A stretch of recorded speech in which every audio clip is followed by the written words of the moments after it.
Active tukomye wali kuchenda munana katonyeze musanvu era nga tuli mu program ya Fene Nganzi muwanguzi yetawanika mikono gyafa abalungi twebaza ekisa kya Katonda ekyo ekitubikula amaaso ate era ne kituzibulira ddala n'okutegeera n'okumanya mu kubikulirwa essuula 2 olunyiriri olwabiri mu 4 lugamba naye mmwe mbagamba abasigala wamba omusowaatira bonna abatalina kuyigiriza kuno abatamanyi bya buziba bya sitaani nga mbwe boogera sibateekako mmwe mugugu mulala wabula kye mulina mu kikwatenga okutuusa lwendikola ki okutuusa lwendijja kitegeeza nti waliwo abantu ekyuyi Katonda kyaba ayagala okumanya bw'obanga oli wiringi okumanya ebigambo bino okumanya engeri gy'olwanamu kikulu nnyo okumanya ebyebuziba ebyani ebya sitaani naye agambe gwata awulira kati n'otya n'oganza musumba programu ngivuddeko agambe gwe takuteekako mugugu mulala naye olina okubanga weenywezezza nnyo n'amaki n'amaanyi tumanya kubanga obuwanguzi Katonda yabutuwadda era yabutukolera dda era ogenda naawe kuwangula nkyakomyawo n'omuwanguzi waffe naye njagala kugamba nti tewosubwa crusade omusumba Tom Mugirwa gyateeseteese genda okubeerawo ennaku z'omwezi nga 19 mpaka nga 23 mu kisaawe ekyo kibayita ekyamanyangwa former Wakule Nume Grounds ejja kuba nga etandika okuva ku ssaawa 9 mpaka ssaawa 2 ez'ekiro era nga mmwe benna abaliranyeewo fellowships ez'enjawulo Nakwero Kimwanyi Kalaji Nakasajja Kalajja Kasangati Kabanyolo Mujiji n'ebitundu ebirala byonna mukubiriziddwa mukwano okwetooloola wonna wonna kuleeta abalwadde abakooye abalina eddogo abaliko ebitambo abaliko ebikolimo byonna Mukama gwe mulundi gwaffe ayagala kubanga atusumulula kuba ye yatusasulira omuki eyatuweerayo omutango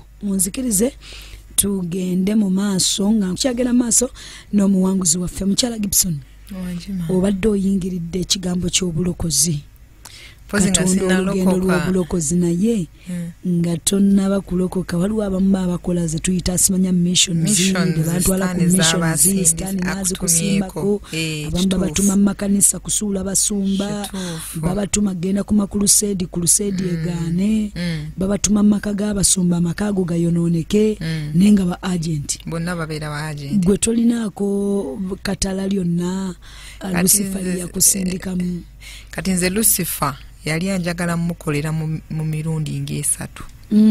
First of all twalinga boolaba ba sniper ba Lucifer nainanga partner gwe nakolanga naye kati ekintu ekyo wane meme we yabeeranga teriimu kweganga weebase ng'eri mu mwoyo okola kati nze ebisinga be nakolanga nabikoleranga mu mwoyo naye era ekirala kyeyagala nkole kyali kya mubiri ekyo Mukama n'antaasa nali mmaze okulokoka tekyasoboka kubeerawo eky'omubiri kyeyayagala nkole ogende face to face kakati yatutumanga nainanga partner gwe nakolanga naye partner wange yalinga musajja kakati ng'atutuma ng'atugamba nti omuntu gwe mulina okutta aliwa ayimiridde katugeze nga abantu ensi ze twakolerangamu zalinga zanjawulo kati ng'atugamba nti omuntu gwe mulina okutta katugambe ali wali ku mapeera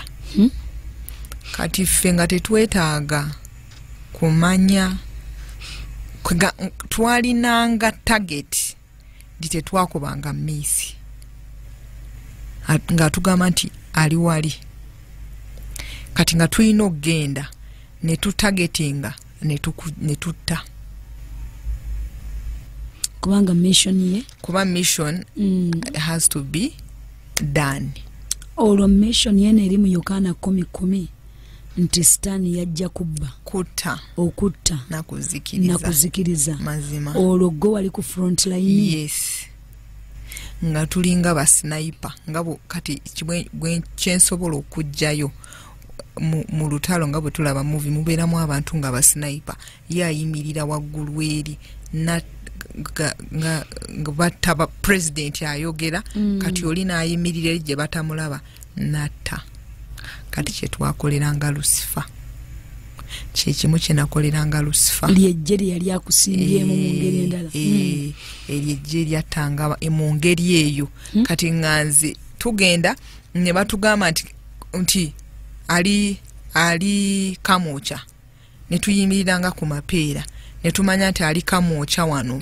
ne tusindika n'ofa noza be bana abantu bawulira nti bafiiridde mu birooto oba yava ku bulokole eri mu nsi y'omwoyo nga twamala okukola ki okukyoperatinga nekibeera nga kifo. Era lumu waliwo ensi gye twalimu nga waliwo omusajja oyo baamukuba afe n'agaana.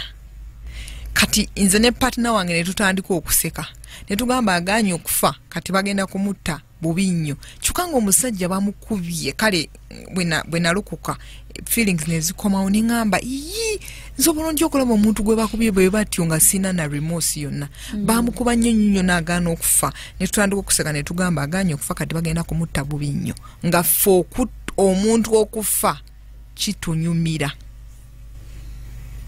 Kabanga kazannyo gwalinga muzannyo nga kitunyumira which is obwakabaka bwa Sitaani buzimbiddwa ku musaayi gw'abantu. Obwakabaka bwa Sitaani buzimbiddwa ku musaayi gw'abantu ku musaayi yes kuba ne bw'obanga otandika butandisi ng'ogenze mu ssabo bakugamba wakireeta y'enkoko tebaba baagala musaayi gwayo. Bano abatuuka ne bagunywa era eddagala lye batwalire baba balitaddeko omusaayi. Ate n'abantu abagenda banabbi b'obulimba boolaba amazzi ge babawa basooka gateeka eri mu bafu. Nabbi wa bulimba kugamba kale mu nsi ey'omwoyo gabeera mawonge eri abafu. Amazzi ago kyovula babwoganywa gatta ensi ey'omwoyo. Ate oba okyalaba bwoganywa gakuttira ddala kuba abamu bakwata n'emirambo ne baginaliza mu mazzi ago ge babawa kati bwoganywa ofa nga emirambo giri bwe gyakola ki. Era bamanyi n'okugamba kojja wano ekigere n'ofuluma omukisa ng'ogulese wano. Era kituufu kuba bakulondoola ogenda okulaba nga amaka ago gafudde ebintu byo bifudde kasita oba nga tomanyi kulwana. Bakutambulirako mu nsi ey'omwoyo ajjira ddala mu nsi ey'omwoyo n'akulumba. Deka mwana wange olunaku lumu nagende wa ssenga wange yali musamize naye n'alokoka naye ngenda omumusanga ng'alina ekifaananyi ky'omusajja wa Katonda yakiteeka mu nnyumba naye ng'entiisa eri wali ng'omusajja wa Katonda ne mu nnyumba yafuga toyogera akuwulira kati buli kintu kyonna ky'oyogera akikola atya kwegamba n'ogamba buno obulokola ate bwe najjamu obunteeka ku bunkenke mu ngeri emu ng'ate muntu buntwali emmere nga ne Katonda oluusi omukola ekintu alaba alina eriiso eddene kwegamba naye n'okikola n'akuleka. Ono omuntu obunkenke obubeera mu maka bubeera mu mirimu tokola bwoti akantu ako kyogamba kayina connection. Kati ebifaananyi ebyo byolaba musumba bisobola okuconnect bibeera nga gateway. Kisobola okuhausinga omusamba gusobola okutuula mu kifaananyi ekiri mu nnyumba ne gubeeramu. Ekifaananyi kirina engeri gye kirimu. Kati nze nalina ekifaananyi kyange eky'obugole lumu nali ntudde amaaso nagaa nti nasobolanga okulaba emizimu ngenda okulaba nga mu kifaananyi kyange mwalimu omusambu gwali gutuulamu ne gujja bwe guti. Kati ekifaananyi oyinza okuba nga kiri mu nnyumba ng'olowooza kifaananyi naye nga mulimu omusambu oguba era gukola monitoring mu nnyumba eyo era nga gwe guleeta entiisa eyo ebeera mu nnyumba. Gwe gumonitoringa. Okay. Era abantu abamu oyinza okuloota nga mu kifaananyi enyo muvuddemu omusambwa ne gujja. Oba weebase manyi bwe weebaka ensi eyo y'omwoyo amaaso go gaggulwa ensi eyo y'omwoyo abantu kati oyinza okulaba nga omusambwa guvaamu nga gujja naye ate gwe omusambwa gusobola omusambwa gusobola okutuula a spirit can sit mu ekyo ekifaananyi n'ebeeramu. Kuba kinyonyodde bulungi. Kati ekintu ekirala pozi Sitaani kye nakolanga nalina akakiiko ke natuulangako naye nga akakiiko ako abantu bava eno ku nsi nga balina amafuta gebeetaaga tubawe ate bajje eno bakole kati abantu abo nze nabalondanga ojja kiddamu mpolampola mu kakiiko ako abantu abo nze nabalondanga kati kwegamba natambulanga ne Lucifer nga bwe tuba tujja ku nsi waliwo ekire kye twajjirangamu nga bw'afuluma ekire ekyo kyalinga nga kintu kya white bwe kiti naye nga kire nga bw'afuluma nange nfuluma bwe tuddayo nga asooka naddayo nange nenzirayo kati akakiiko ako kalinga kati Lucifer yalingamu kiwugere nze nyakivuunula twaweebwa amaanyi bayibuli egamba mu Luka 10:19 tinalaba sitaani ng'ava mu ggulu agwanga okumyansa naye mbawadde amaanyi n'obuyinza okulinnya ku njaba zonna ez'obusagwa kakiiko kabeera kati akakiiko ako abantu bajjanga bavanga kati abantu baagala nnyo fame ettutumu ekyo naye teri ttutumu Lucifer lyakuwa nga teririko price kubeera serebu ensi yonna ekukankane ettutumu ate ne Lucifer gwolaba ayagala balungi ayagala abantu abalungi abagenda omukolera kyayagala kati abantu abo bajjanga kati nga nze nina obuyinza obubalonda n'obubaweereza ekibasindika ogenda okukola kye balina okukola kati Lucifer bayibuli egamba nti yali guardian cherub yali muyimbi ng'ayimba bulungi nnyo era kyova olaba nti Lucifer akyawa obuweereza bw'abayimbi mu kanisa era waliyo abantu bayagala okulumba ennyo bayimbi kuba muyimbi bw'ayimba aleeta okubeerawo kwa Katonda Katonda ayagala nnyo worship asa presence ya Mukama era omuntu asobola okuyimba abantu ne basumululwa kuba worship econnectinga direct mu ggulu kati Lucifer akyawa omuntu gwe bayita ki omuyimbi kyova olaba Lucifer akwata abayimbi n'abawa amaanyi oba amafuta agajja ne bakapturinga emmeme z'abantu omuyimbi asobola okuyimba oluyimba lw'ensi ne lukapturinga emmeme eyo kati abantu abo bajjanga emagombe ne batujjako ne bajja bajjeyo ettutumu erijja eno ku nsi abayimbi kakati twatuulanga nga ogamba nti ono ajja tukolera oli tajja tukolera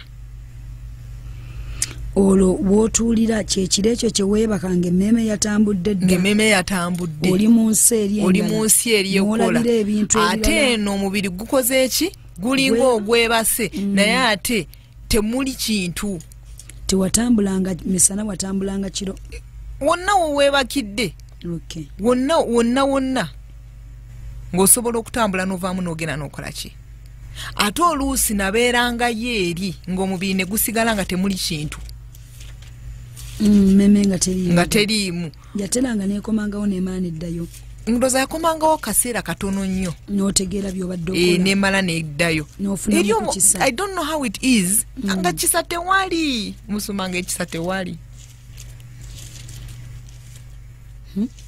kati ekintu ekirala kyerayagala nkole ekyo nno ojja kigenda buziba kiri wa musumba engeri gye watuulanga kakiiko akasalawo ne kagamba onaafuuka essereebu ono abeere wattutumu nakiki kye mwasinziirangako kati kwegamba twajjanga nga bw'ogamba nti nga bw'olaba omuntu nti ono ayimba bulungi ono ajja tukolera oli tajja tukolera nga bw'olaba nti kati nze Lucifer nali nzaalibwa naga nti oyo alina okunkolera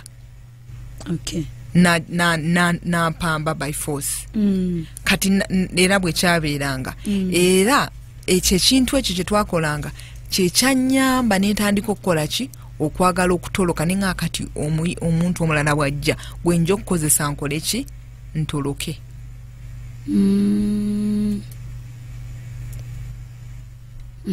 Mukama yeebazibwe. Kati ekirala kyerayagala kyeyali ampulaningira okukola eky'omubiri kye nabadde mbagamba. Eyo mission ey'okuba nti okwata kubamu ne mubambaza ettutumu wagikolera ebbanga. Ndowooza lyali ebbanga sirijjukira bulungi naye nga lyali ddene. Kati abantu kuba nalwayo nnyo bwe mwabalabanga mu nsi saddaaka kize baayinanga okukola mutango kigo baayinanga okusasula. Kati nze ebyo basaabige kati nze bwe natuulanga kaalinga kakiiko ngamba nti oyo asobola oyo tasobola. Kati ate ebyo saabigendangamu nnyo. Wasalangawo obusazi nti oyo bamuwe. Era natuuka ekiseera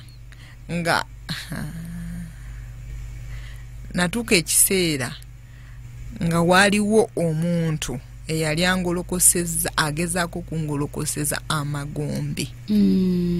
Naye amagombe bwe gajja abafu bonna nga b'ensi yonna ate bwe bajja baavunama buvunami. Nga balaba mu nsi ey'omwoyo oliko kyoli. Kugamba nali ntuuse diipu nnyo nga singa teyali Katonda kyova olaba nti ngamba nti Lusifa talina amaanyi. Era nze sobola kungamba nti Lusifa alina amaanyi n'enkukkiriza kuba ngamba nti singa yalina amaanyi singa teyasobola singa yakola ki tinga nakati nkyaliyo. Devil is always miscalculator. Tamanyi kubala bintu n'abifanalayizinga kuba Bible egamba singa yali amanyi nti Yesu bw'amutta ekinaavaamu yandimulese n'akaddiwa najja ekirevu n'akaddiira ku nsi naye teyamanya nti bw'amutta ebisumuluzo n'obuyinza abaabimugjeeko singa yakimanya Yuda teyandimulidde mu lukwe. Kati sitaani abala naye atuuka n'abala ebitaliyo. Mukama alina byamukweka. Of course. Kuba kati nze teyandinganyiza kubeerawo. Waliwo we yagezaako okunzita ndowooza ng'alaba ngenda lokoka bwe nali awo ku kampasi nagenda okulaba nga ansimidde akannya nga era tekwali ku nsi mu magombe ng'agenda kunziika. Kati bw'aba agenda okunziika bw'ati yandekerako abantu babiri banziike ye n'akomawo ku nsi nga yeewaana namulaba ng'akomyewo ku nsi nti anziise awo nga ofuna oyagala kulokoka. Kati bwe baba bagenda okunziika nga ndaba bw'obeera oli mu nsi eri oba tolina way out oba tolina bw'ovaayo. Kati nga ndi awo ndinze kunziika ngenda okulaba omukono guli gwalina amaanyi mangi nnyo nga teri kisobola guziyiza ne gunkwata ne gunsikayo eri gye baali bagenda okunzika ne gunzijayo ne gunkomyawo. Kye nategeera nti oyo yali ani? Katonda. Gwanzijayo ne guziyiza kuba kati awo kyewandisanze nti yafudde nga totegedde naye akulengedde mu mwoyo nti ogenda okumuvaako ogenda olokoka. Era kyabeerako ku muntu omu mu nsi mu Uganda yali muyimbi gwe mwalimu omuyimbi oyo kati eyo nali nvuddeyo naye nakitegeera nti omwana oyo alabika abadde ayagala kuvaayo omulabe n'amugjawo n'agamba oyagala kunvaamu. Mukyala Gibo kangende ku mulango tugenda kubanga tukoma nagambye lunyiriri ku lunyiriri kigambo ku kigambo katono katono. Tetujja kupapa olwaleero olw'ekisa kyakatuka tulina okufuna paati Mukama omukyalo ono amusumulula atya. Waliwo abantu bangi abamu bali mu kusamira abamu ba agenti naye nga bakolera wakati mu kutya era bakolera wakati mu bunkenke era nga babagamba kolisa leddiiro n'olokoka olw'okwe kufa. Nawe tujja kutuuka omukwano tovaawo tujja kubanga tukoma mu ddakiika eziddako.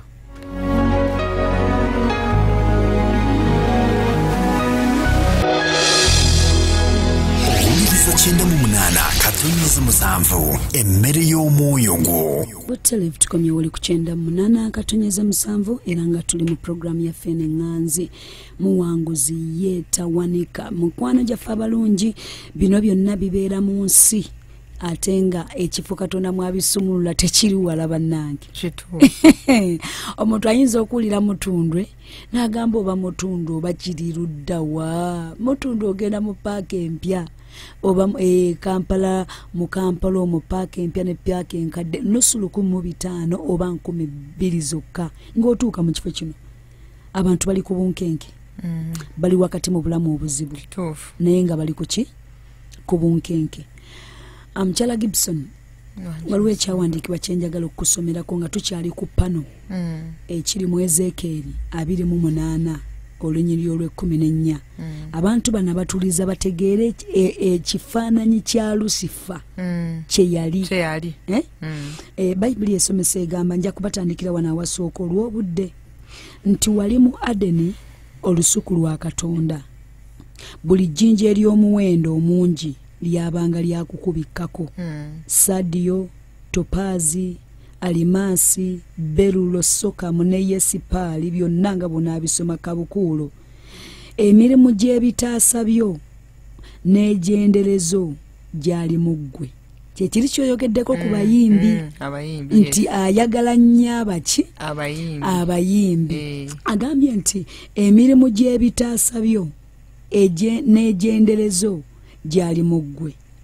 gyateekebwa ku lunaku kwe watonderwa wali kerubi eyabikkangako amafuta abikkako era nze nakusimba oyo Katonda no yayogera ye yamukola atya n'okubeera n'obeera mu lusozi lwa Katonda olutukuvu watambula eruuyi n'eruuyi wakati mu mayinja ag'omuliro wali ng'otuukiridde mu makubo go okuva ku lunaku kwe watonderwa okutuusa obutali butuukirivu lwe bwalabika mu ggwe baakujjuza wakati ekyojo olw'olufuluba olw'okusuulubwako n'oyonoona kyenvudde nkusuula nga nkujja ku lusozi lwa Katonda nga nkulaga obwonoonefu era nkuzikiriza ayi kerubi abikkako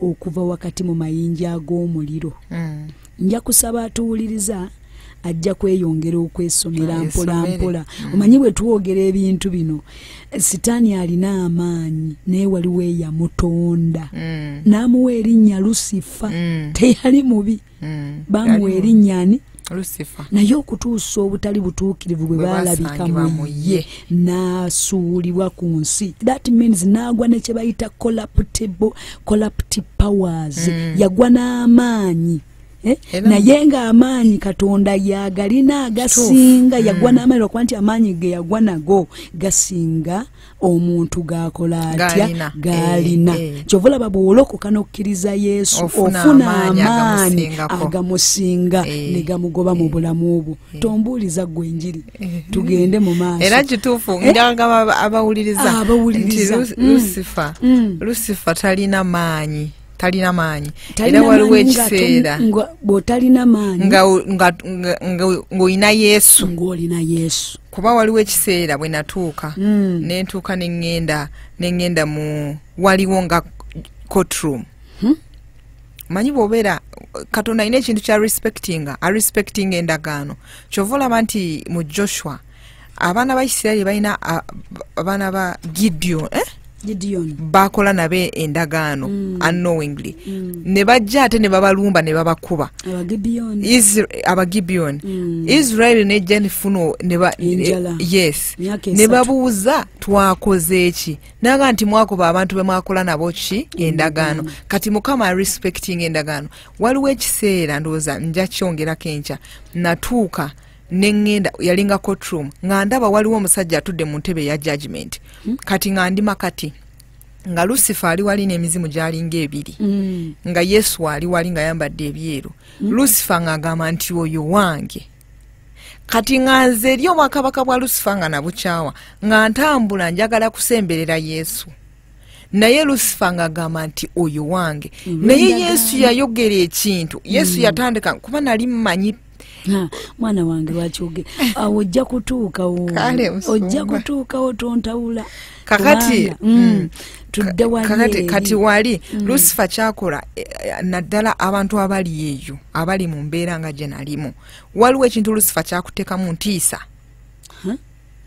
ekintu kyo nze okutya nalokoka neesigala n'okutya ng'otya ng'omanyi ngenda kufa era n'okujja wano ku bujulizi lubadde lutalo nze nakusabidde era togenda kufa era ogenda kubeera mulamu era mmanyi sigenda kufa kuba kale akiteeka muli nti bw'oyogera ogenda kufa botte ebyama ogenda kufa botte ebyama ogenda kufa kati balina entiisa gye babeeramu n'obeera eyo naye Lucifer talina maanyi ate ekirala kyakola ayina ebintu kugamba oba wakulira mu nsi eri olaba ebintu jjukira emmeeme ye eri mu nzikiza kati ebya Katonda tobiraba nnyo kati ne bw'ojja eno ng'olokose emmeeme yesigala ekyali eri connected nga tonnagijjayo kyova olaba nti olina okulwana nnyo n'okola ki emmeeme n'evaayo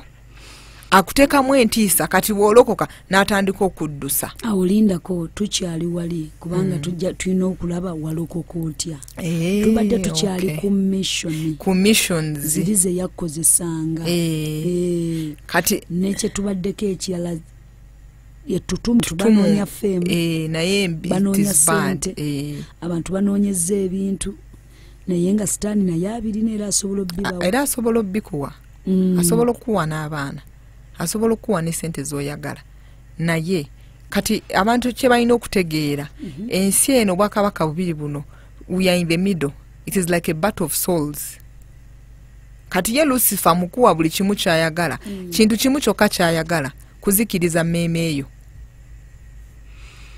olwo watuulanga kakiiko akasalawo kati ne tulaba nti oyo yajja tukolera oyo tajja tukolera bwe twasalangawo nti oyo yajja kukola ng'oyo agoinga through bye yalina okukola ki okugoinga through kati nzeyo saagendangayo eyo sisobola kunnyonnyolayo kati nze kye nakolanga kyekyo kati pozi ekirala Lucifer kye yali ayagala nkole nali supposed okwegatta kati olaba okwegatta n'omuweereza wo omulala ensi beeyita Illuminati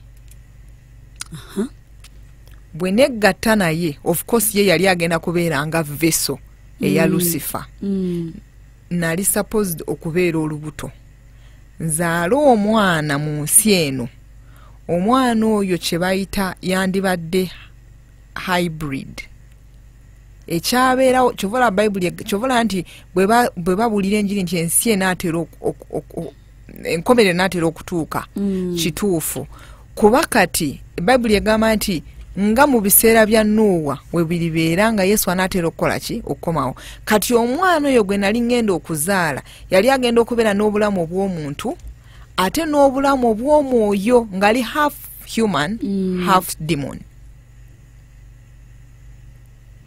ekintu ekyo kyabeerako mu Bayibuli ti bamalayika ne bajja ne beegatta n'abaana b'abantu ne bazaala Nephilims. Bayibuli ebiyita Nephilims be bantu nga bali half spirit half human nga balina obulamu bw'emirundi ebiri kyova olaba baasobolanga okukola ebintu ebyewuunyisa kati omwana oyo yali supposed okutawaanya ekkanisa ng'ali mu kiti eky'aba witnesses ababiri Bayibuli beeyogerako mu Revelations olwo level kwali otuusa kati ng'oyo omanyi Lucifer counterfeiting ebintu bya Katonda of course kati ng'omwana oyo yali supposed okujja ku nsi kuno atawaanye ekkanisa okusuula ekkanisa ya Kristo naye kati ekyo kyeŋŋambye nti tekyabeerawo kuba najja n'endokoka ye yali plan omuzaalirwa yes era yali atandise okikolako kuba nali mmaze nti ngenda kuva mu bufumbo jjukira nti nali ngenda kuva mu bufumbo ngende siriddamu kufumbirwa ngende ebweru level ko wali otuusa kati ng'obufumbo bwenda kwegamba akupushinga otuuke ku kisenge osalewo okole ekintu kyonna n'obumalirivu. Kati omuntu yandize nga azze ku mission kuzaala mwana kyova olaba nti olubuto lwange era Mukama yandaga nga olubuto lwange lwakolanga nga buli yageranga nenfuna olubuto naye nga luvaamu nebeeranga saddaaka. Kyova olaba nti olubuto lwange lwali telusobola kuzaala mwana ewa mwami Tumukunde. omwana owaddala nga tekisoboka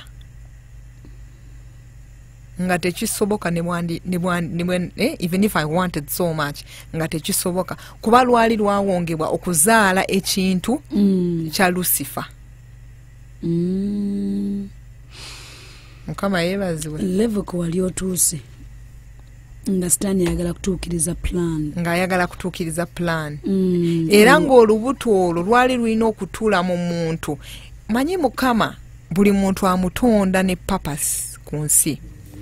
Amanyi nti Musumba Nakamata ajja kujja ku nsi akole kino na kino.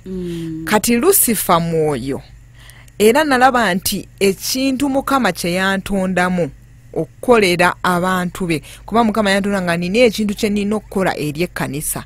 Kati Lucifer talina abba mubbi ate bw'amaliriza akutta busi. Kati ng'ekintu ekyo kye bantondamu kyali kirina okubeera part of omwana oyo yagenda okuzaalibwa bw'abanga yalina okukola ekintu kya Lucifer kye yali agala akole. Mukyala Gibson, lwaki olugendo luno olw'okusumululwa tetulutandikako olwakadde kafa akaddusa emisinde? Mission tuzirabye ez'okuwa ettutumu abayimbi nga bwe tulabye nti Sitaani yali omu ku bamalayika chief angel the guardian cherub actually yali asobola okubanga avaamu endere ate Katonda bw'agaba teyejjusa kyobula talina kye yamwambula buli kintu yagwa nakyo kye yalina. Yes, Katonda mugagga bw'agaba takola atya teyejjusa. Tugenda kubanga tutandikira awo. Neebaza Katonda nti ozze waliwo abantu bangi ababadde bakyakulindirira okuva ku lubujulizi buli era tujja kusaba mu administration batukkirize olw'ekisa kya Katonda akaseera osobole okukomawo tulabe olugendo luno olw'okusumululwa. Tulese tugambye abantu bali nti totya.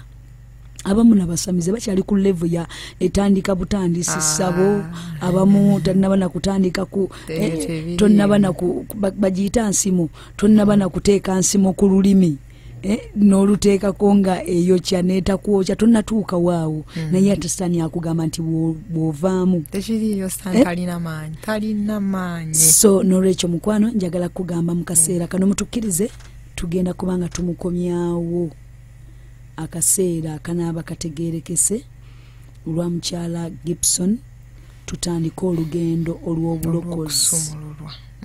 Twakomye waliwe twabadde nti wali otuuse nga weetamiddwa nga neetamiddwa poze ekirala kyesogedde ndi yali yanteekamu ogusota nozeero oyo Lucifer nagulabako nga gunene era natuuka ekiseera nga waliwo ekiseera nfulumya amalusu naddala mu deliverance nga bwe nga wanda bwoti olabira ddala musota gegukoze eki ng'ozze mu deliverance ng'omusota gwe gukoze eki gwe gugawanze era nga gava eri wansi oluusi nga mbeera n'ewaka nga ndi awo nga gava eri bwe gati ng'amalusu ago g'osanga ng'omusota guwanze nga gempanda.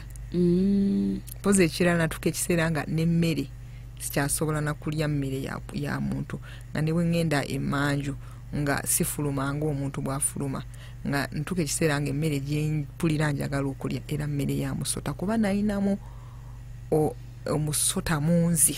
Walyanga ettaka era naliryanga naye najja nendokoka nga ajo giwulira ng'oyagala okulya naye nga nti basomesa amatu abali ettaka omusota mumbwa bagiyita batya eyo bagiyita batya kati nanywanga nnyo amata magi ng'era emmere yange ng'okulya emmere n'omwami wange nga yammanyiira sirya sitera kulya. Omwami ebintu bino yali abitegeera nti yatuuka Mukama n'abimubikulira n'abeera kitundu kinene nnyo mu kusumululwa kwange kuba ate ye yatuuka bwe yalokoka n'alokokera ddala.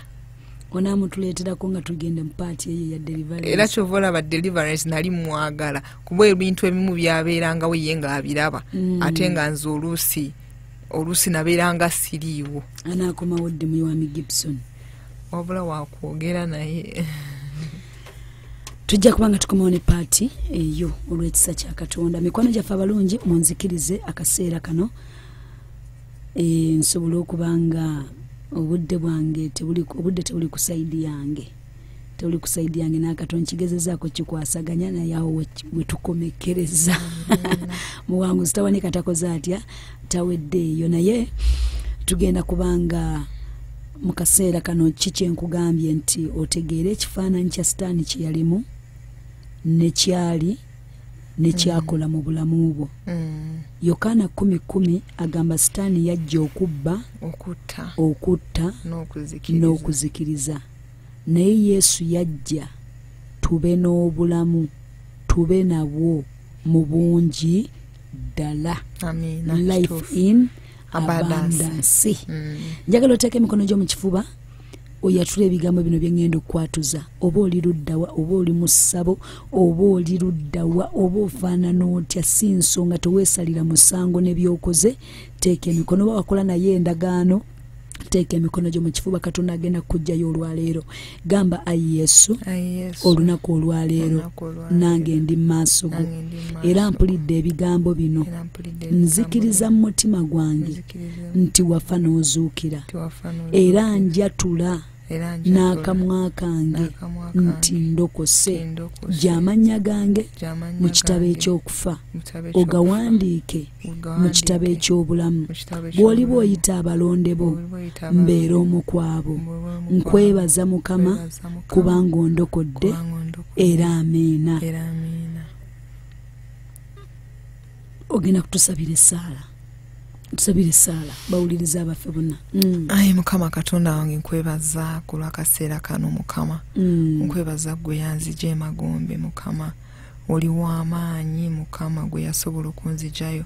Nsabira abawuliriza abaffe Kabaka w'abakabaka era mbabikako omusaayi gwa Yesu. Setaani tobalinaako buyinza, gwe n'emizimu gyo wawangulwa. Yesu yakuwangula era Mukama nsabira n'abali eyo bonna abali mu busibe bwe nalimu.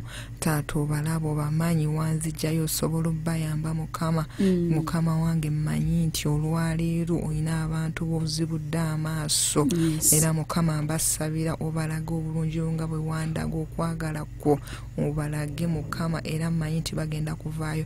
Nkwebaza Mukama gwe yanzijayo, mmanyi nti ogenda bajjayo tebagenda kusigala ekimu era Setaani nkugamba tolina maanyi, wawangulwa. Waliwo Yesu yakuwangula. Musaayi gwa Yesu leka gutubikeko mu linnya lya Yesu Kristo. Amiina. Mikono gyaffe abalungi tukkiriziganyiza wamu tujja kubanga olw'ekisa kya Katonda tugenda kubanga tuyina kye bayita live service. Omusumba agenda kubeera ng'ali live lunaku lwaleero lwakusatu era nga tulindiridde service eyo. Tojjaako tokyusa station n'emu, lindirira kigambo kya Katonda kigenda kukusumulula era Mukama agenda kubanga kukola omulimu ogw'ettendera ogw'obuwanguzi. Munzikirize mbasiibulire wano ate tudduke mu service ng'okwagala kwa Katonda bwe kuli. Nsigadde ndi Juliet Juuko Jejje nabagambye akagambo kamu kokka nti bajje mutundwe. Sisobola bajje mutundwe. Jangu mutundwe era ojja kulira olugendo lw'omuwanguzi ono engeri Mukama gye yamusumululamu. Jangu mutundwe bw'otuuka genda mu kyaki y'abapya. Ssaawa 6 zikusange nga watuuseemu dda. Ofune package ezo 2 ezitandika ate ebirala ojja gattirako okwo ng'omwoyo omutukuvu bwali. Mbagambye mpaaka empya oba mu paaka enkadde ng'oba olinnyira taxi ne bw'oba ng'olina emmotoka yo naye ng'ekifo kino tokimanyi, genda ku mulundi ogusooka ojjire mu taxi, omulundi ogulala ojja kwevuga okola otya weetuuse.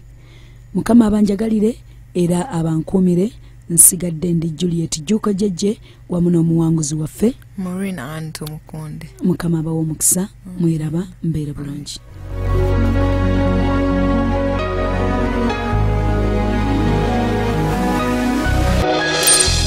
eyo yebadde pulogulaamu omuwanguzi tawanika wano ku 98.7 emmere y'omwoyo gwo.